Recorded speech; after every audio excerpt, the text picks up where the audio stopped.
Oi, gente, tudo bem? Agora aqui com o último vídeo dessa trilogia de desenhos. Tô fazendo o roteiro e a gravação no modo ágil, porque essa semana tá sendo uma loucura. Então hoje, quinta-feira, às 7 da noite, agora 8 que eu estou gravando isso, cá estou eu escrevendo. Não, agora gravando, né? Isso aqui. Mas tá, o último tema que eu resolvi desenhar foi o Certamente Não É Uma Sereia. E nossa, não tá escrito a dificuldade que eu tive pra pensar no que desenhar. E essa dificuldade tá sendo equiparada à dificuldade de deixar esse vídeo adiantado, cara. Demorei pra decidir o que desenhar, fui atrás de dica da comunidade que tava fazendo esse desafio também. Pensei, e de repente me veio uma imagem nítida na cabeça. Peter Pan. Sim, pelo menos eu acho que é de Peter Pan. A cena clássica das sereias sentadas em pedras, penteando seus cabelos.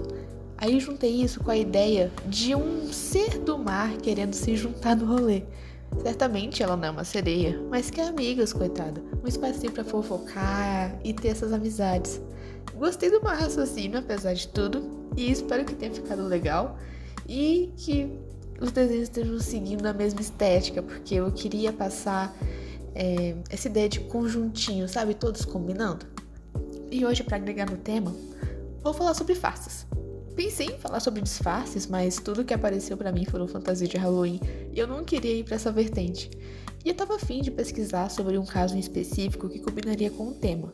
De um jeito criminoso, mas combina. Bem, eu tô me adiantando e eu gostaria de conversar esse vídeo de um jeito mais leve. Porque o primeiro resultado da pesquisa foram sobre as farsas da TV aberta e eu simplesmente amei isso. São casos que alguns já devem lembrar, porque eu também sou dessas épocas, mas eu ainda gostei de trazer pra cá. Primeiro, em 2003, no ano em que eu nasci, no Domingo Legal, que na época era apresentado pelo Google, houve uma tal de entrevista exclusiva com os integrantes de uma organização criminosa. É engraçado pensar na cara de pau desse povo de transmitir uma entrevista nada verídica. Os atores, no caso, que estavam gravando, essa entrevista, se passando pelos integrantes, ameaçaram o povo. E quando a repercussão foi nas alturas, descobriram a mentira e a emissora acabou sendo multada e o programa suspenso temporariamente. Em 2010, veio a público o caso paranormal, acho que mais engraçado e lembrado até hoje, o ET Bilu. Ele foi abordado por várias emissoras, onde aparecia atrás das moitas conversando com os entrevistadores num português fluente, com a sua frase importantíssima: busquem conhecimento. Eu acho que é assim que ele fala. Terceiro, em janeiro de 2012, outra coisa maluca teve fama. Uma moça com uma barriga imensa, alegando estar guardando quadrigêmeos, apelidada carinhosamente como a grávida de Taubaté, que apareceu em diversos programas com pessoas se compadecendo da sua história. Isso tudo durou um pouco mais de um mês. Após inúmeros questionamentos, foi revelado por um obstetra que a atendeu que não havia nenhum bebê ali. Quarto, em 2014, houve uma pegadinha bem famosa feita pelo SBT em parceria com a Warner Bros. Para divulgar o filme da Annabelle, o que repercutiu muito bem. Mas no meio do sucesso, um dos atores revelou no Facebook que era tudo uma farsa. Eu trouxe bem poucas, foram as que eu mais gostei, e vou aproveitar o gancho para falar de uma figura curiosa, que era essa que eu tava falando lá no começo. Confesso que eu não vi nenhum documentário, nenhum filme.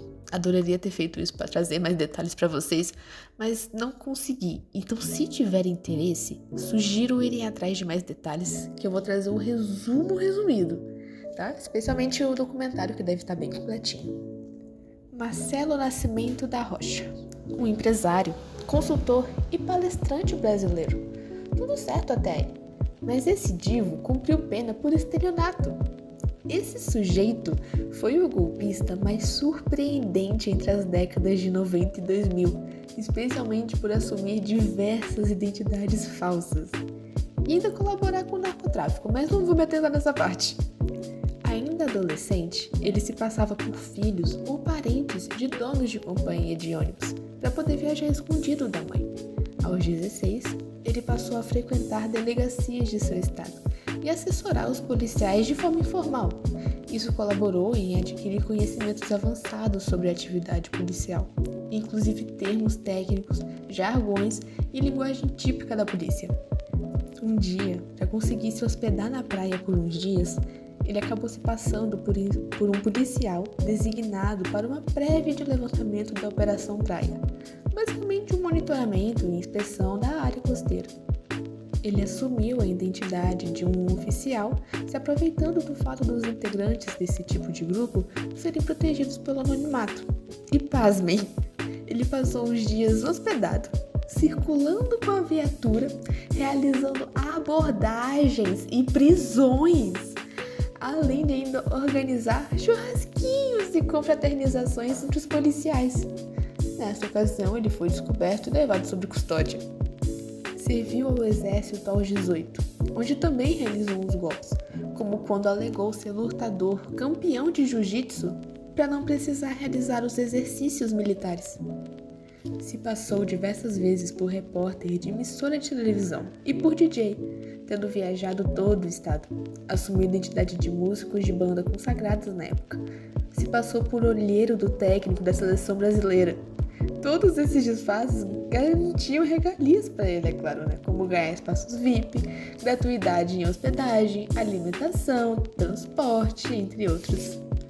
No ano de 2001, em Recife, durante uma festa, ele assumiu a identidade do filho do proprietário da Gol Linhas Aéreas e um dos diretores da companhia. A Gol era uma das principais patrocinadoras do evento. Conseguiu o passe VIP. Ele deu várias entrevistas ao vivo e gravadas em rede nacional, falando com propriedade sobre a companhia aérea e suas operações. Ao ir embora do local num jato alugado, acabou chamando a atenção da Polícia Federal do aeroporto e foi preso. E durante seu depoimento, todos ficaram espantados com o ocorrido. E nem na cadeia essa história acaba, porque ele ainda assumiu a identidade do líder da rebelião dos presos da época. Deu entrevistas onde ficou fazendo exigências e ameaças às autoridades. Depois disso, pelo menos, ele ficou avisado. Em 2014, ele obteve o regime aberto e passou a realizar palestras de persuasão e vendas. Olha que coisa adorável! Consultorias e outros negócios. Faleceu no final do ano passado, aos 49 anos. Eu diria que foi bem novo, e mesmo assim o cara teve uma vida cheia de coisa pra contar. Eu até ia trazer mais casos, mas acho que esse já foi bem chocante e longo por agora. O vídeo não ficou tão longo quanto eu esperava. Como sempre, eu escrevo pra caramba pra poder falar direitinho. Aí quando eu termino de falar, passa tudo tão rápido que eu fico triste. Mas tá bom. Eu espero que tenham gostado do vídeo. Espero que tenham gostado do caso que eu trouxe. E se tiverem mais coisas pra contar, sintam-se livres, podem comentar aí. Lembrando novamente que todas as fontes que eu falei vão estar na descrição do vídeo, tá? Para vocês verem com mais detalhes, especialmente essa do Marcelo, né? Que eu peguei no Wikipedia. Não sei o quão direitinho o Wikipedia é. Atualizado não tá, porque no Wikipedia falava que ainda estava vivo. Aí eu pesquisei no Google e me mostrou o falecimento dele. Mas tá, vou deixar as fontes. Dessa vez não teve tantas, mas é isso. Espero que tenham gostado dessa trilogia de desenhos marítimos. E até a próxima, gente. Tchau, tchau.